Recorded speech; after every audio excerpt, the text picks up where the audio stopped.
Hello again, I'm John Terzak, and welcome back to The Seasoned Cook. Today, I'm going to answer one of my favorite questions to answer, which is, how do I make my French toast? I'm making a breakfast or brunch version and a somewhat dessert version for you today. So, we're going to use thick white Texas toast that I have here, and I've cut some of it into triangles, and I'm going to cut these other two into triangles for you too. And we're going to make a custard. So in some regards, this is kind of like a fried custard bread.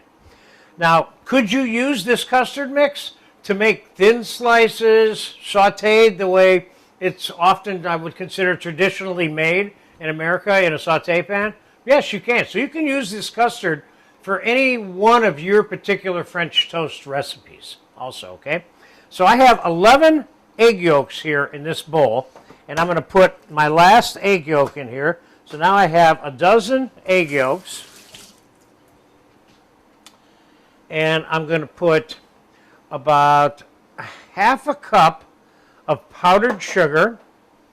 I'm going to put, a teaspoon, maybe a teaspoon and a half of ground cinnamon. I'm going to put couple tablespoons of vanilla extract,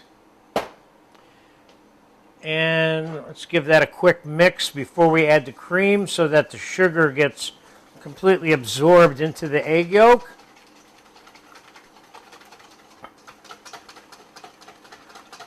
I don't recommend milk for this just because I love it more, it being richer with the cream, although you could, I suppose, use milk instead of the heavy cream, and it would still taste good. Okay, so now I'm going to add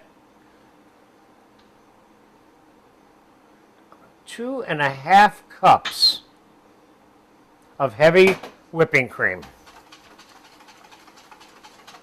And that should do it for the custard. Let's just give that a quick taste. That's good. I could put a pinch more vanilla in here. Okay, now I'm going to pour this into a shallow pan like this. Now you're probably saying to yourself, how much French toast is a dozen eggs and 3 cups of milk or cream going to make? Not as much as you might think. So we're going to cut this Texas toast, as it's called. Now, you could go out and buy unsliced loaf of bread and using a bread knife, cut your own thick pieces of bread. You don't have to buy the Texas toast.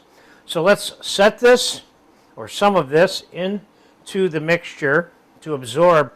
And there's very key piece of information here is you don't want to over soak the bread. And you don't want to under soak the bread either. So we're going to give this a couple of minutes on this side, then we'll be right back. Then we're going to turn these all over. We're going to give a couple minutes on that side, and then they're going to go right into the fryer.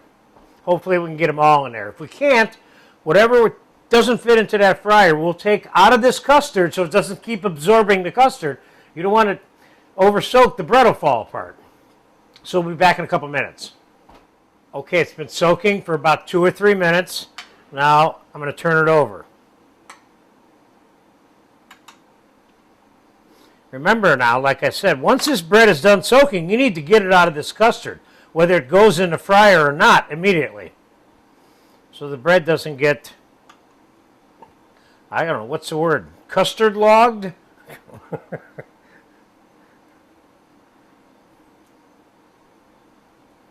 Okay, let's give that another 3-4 minutes on that side. We'll be right back, and then we're going to shift it to a little plate, and then boom, right into the fryer. It only took another minute for this bread to be saturated with the custard, so I'm going to get it out of here. I don't have to do this. I can put it directly into the fryer, but I kind of want to get them all into the fryer at one time. See, that bread's getting soft. Let's put it in the fryer.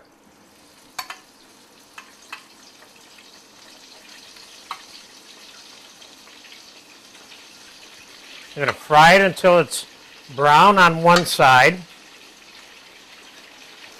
And then we're going to turn them over and fry them on the other side. So let's fast forward here a little bit while this is frying, and I'll tell you how long they took to fry. Okay, it's been about 3 minutes, maybe even as much as 4 minutes on that one side. We're going to flip these over real quick.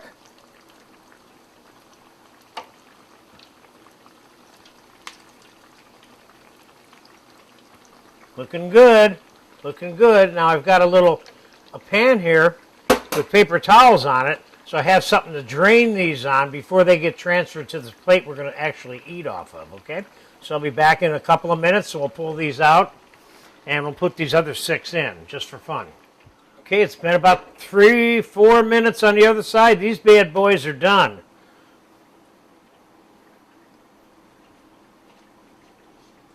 Get them out. Give them a second to drain on the paper towels. I'm going to quick throw the other 6 in.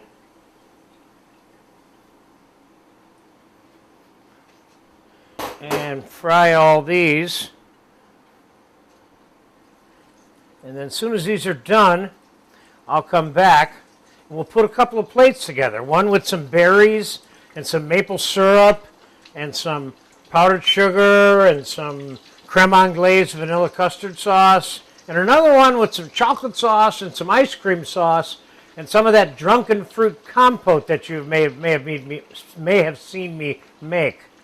So we'll be back in about 6 or 7 minutes. We'll put a couple plates together. And by the way, I got 12 half pieces of the Texas toast out of that much custard, and I could have gotten 6 more. So I would say this recipe, custard recipe, makes about 18 of these toast halves.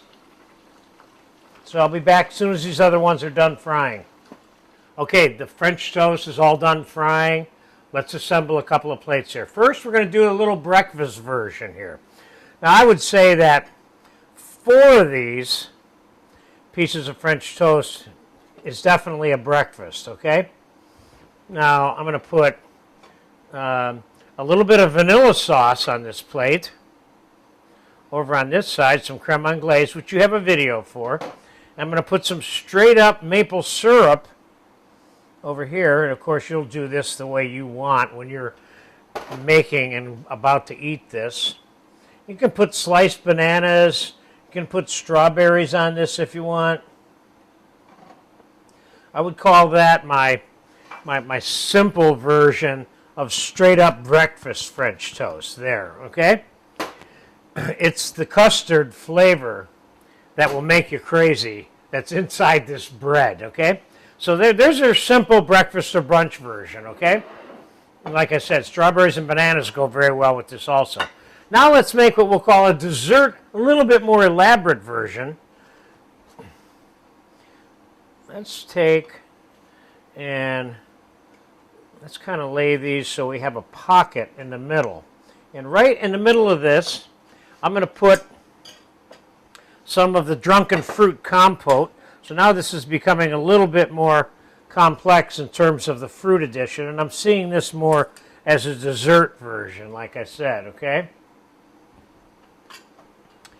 And I'm going to even go so far as to put a little bit of the sweetened sour cream on top of that compote, the same way I did when I made the drunken fruit compote dessert.